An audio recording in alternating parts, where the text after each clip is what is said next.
All right. Sean Payton wants 4 years, $100 million per multiple reports. I'm good on that. I understand what Sean Payton brings. I understand he brings instant credibility. I understand that Sean Payton brings a kick in the ass. He brings a buzz, all that type of stuff.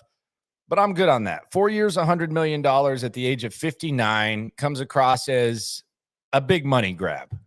And maybe not a guy as committed to things as you would like for the Texans situation. If the Broncos want to do that, more power to them. If the Panthers want to do that, more power to them. But 4 years, $100 million seems a little rich for me.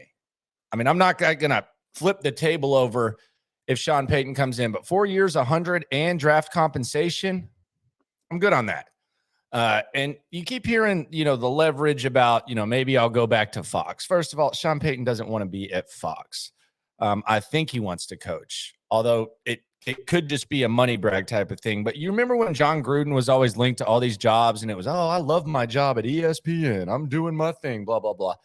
That's a Super Bowl winning coach who came back when he was a little bit older, closer to what Sean Payton is now. I know we like to compare John Gruden trade to Sean Payton. That was a 30-year difference when the Raiders traded him to the Tampa Bay Buccaneers. And the Raiders were close to winning a Super Bowl, and the Buccaneers were close to winning a Super Bowl, so the compensation might have made sense there. But in this situation, 59 years old, 4 years, $100 million just doesn't make sense. And there's no guarantee that when someone comes back after some time off from developing a culture that they're going to be good. See Jimmy Johnson. The last team that Sean Payton was linked to, let's just think of it this way. And I've said this, I've been intrigued by Sean Payton, but I want them to find the next Sean Payton. Something like that. The last team he was linked to was the Miami Dolphins. The Miami Dolphins had like this master plan, Sean Payton and Tom Brady. It was a year ago. I think Ben Volin, the great Ben Volin, reported it. By the way, this is the Locker Room. Subscribe and like. You can hear me Monday through Friday, 10 to 2 on Sports Radio 610, official home of the Texans. This is the source for daily Texans content. So, show love if you don't mind, whether you're a Texans fan or not. I got you covered daily. We're as close as anyone can be to the team, players, coaches, owners. We put everything we have into this, and I put everything into this channel. We've had it for a few months, and the fun stuff is happening because the season kind of sucked. But Sean Payton linked to the Miami Dolphins. It ended up falling apart, and they ended up hiring Mike McDaniel. Mike McDaniel had Tua as an MVP candidate before he got hurt. He pushed the Buffalo Bills pretty hard in the postseason while he was hitting the vape and doing his thing. I would say Miami's pretty pleased with hiring Mike McDaniel. Sean Payton had, a 9-8 record in New Orleans in his final year without a quarterback. That's about the same thing that Mike McDaniel did. Look at the Giants and Eagles. The Eagles hired Nick Sirianni as their head coach. Young guy, kind of a little bit of a Sean Payton vibe, not as much of like a known quarterback, hands-on assistant head coach type of guy. But Nick Sirianni was kind of Frank Reich's right-hand man. Sean Payton was Bill Parcells' right-hand man in the early 2000s. And they hired Nick Sirianni. Nick Sirianni, his first year, 9-8. Same thing as Sean Payton, made the playoffs. This year, best record in the league. Philadelphia was able to find the next young guy. Brian Daboll with the Giants. They won 4 games last year. Texans have won 4 games, 2 of the last 3. They won 3 last year.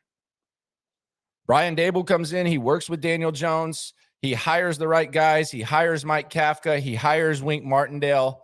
And they're in the playoffs. They won a playoff game this year in year 1. Those are the kind of guys you want to find.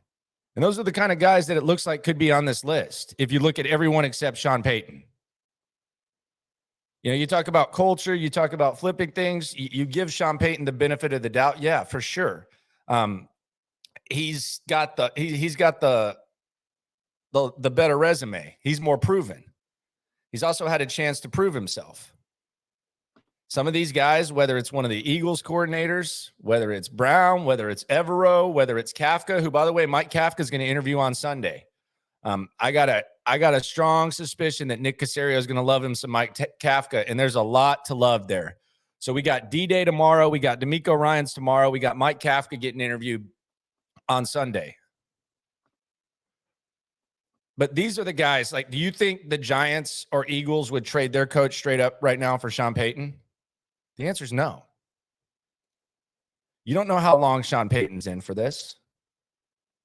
And you can talk about he deserves all the credit in the world for developing Drew Brees, but that's really all you have to judge Sean Payton on is what he had with Drew Brees. And now he's going to make a 4-year commitment, $100 million money grab type of thing. You're going to have to give up all this draft compensation for Sean Payton? I'd rather find the next Sean Payton. I'd rather find the next Brian Daboll. I'd rather find the next Nick Sirianni. Guys who can hire their staff.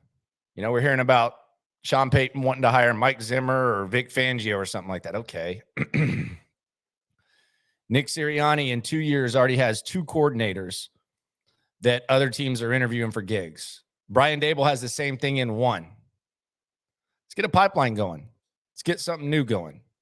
It would be nice to have a kick in the ass and the instant credibility. And Sean Payton would be the expensive, maybe magic pixie dust. He brings the credibility. He brings the excitement, all that type of stuff. But for that cost, 4 years, 100, I know it's not my money. I know it doesn't go against the cap. It just says a lot to me, and it smells like just a straight up money grab, and it's not ideal for the Texans. Go cook with Russ. Let Russ cook. Let Sean cook. Go buy the ingredients at Walmart. Use that Walmart money you get. They're desperate. Denver has to make it work with Russell Wilson. They don't have a chance. No chance. They already got a really good defense. They got some underrated skill position guys. They got that late first-round pick. Go cook with Russ.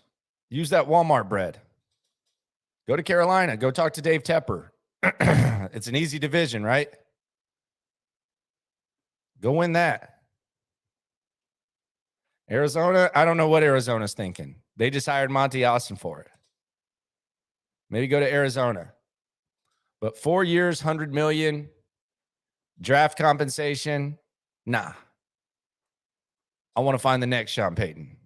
I don't want the Kevin James, old, fatter version of Sean Payton. This ain't the CrossFit Sean Payton. At least not here. Not in this situation. If for 2019, maybe I'd be singing a different tune. But it was kind of discussed yesterday on Sports Radio 610 on the Odyssey app. Is this just kind of a money grab? Is this just kind of hanging on to your name and going and trying to make a splash? You saw it with Jimmy Johnson, post-Cowboys, goes to Miami. Didn't work great.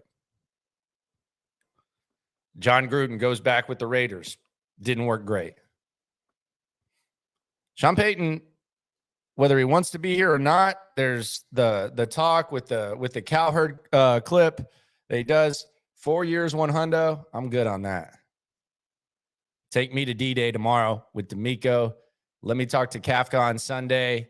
And then Sean Payton, have a good meeting on Saturday, and I'm good on that. I haven't been all in on this. I've been a little bit warm to listening to what Sean Payton has to say, but when these kind of numbers leak out, come on. He ain't worth that. He ain't worth that. And that's not about, not valuing the head coach or what is Sean Payton. I saw there's been some of my coworkers that have put up what the number 12 pick was and saying it was Sean Payton. What the hell has that got to do with anything? You do that with the number 2 pick. Now, Mitchell Trubisky was the number 2 pick. Would you trade him for Sean Payton? What are we doing here? What is that? No, I would not trade the number 2 pick for Sean Payton. I don't want to trade the number 12 pick for Sean Payton. Someone will. They'll do that at Walmart. But that price ain't dropping. I can promise you that. And I'm good on it. We'll talk about Mike Kafka a little bit later today. We'll look ahead to D-Day with DeMeco Ryans. There's a lot to get into. There's a lot going on. This has been one of the wildest starts to an offseason that I can remember. We're not even 2 weeks into it, and it's a very, very fun time around here. I got you covered here in the locker room. Daily Texans digital content, 10 to 2 Central. I guess I got to say Central because it's YouTube. I'm not usually the time zone guy, but 10 to 2 Central on the Odyssey app, in the loop on Sports Radio 610, show of record in H-Town. And we got you covered, whether it's talking to the players, whether it's being at the games, whether it's being in the locker room. We'll be there. We'll take you there like no one else can. And shout out to all the other people that are doing their thing digitally on YouTube. Shout out to Cody Stutes for doing what he does, 713 Sports, everyone else who's doing their thing on here, trying to bring you the Texans content. It's a fun time. It's been one of the worst organizations in sports. No one's going to deny that. But it's a fun time, and hopefully better days are ahead. And hopefully those days, at least in my opinion, do not include expensive ass 60-year-old doughy Sean Payton. Appreciate you. No matter what happens, just remember we're all in this together. At Landry Locker on Twitter, at Landry Locker on Instagram. Like and subscribe. I very much appreciate you. We're all in it together. Have a good one.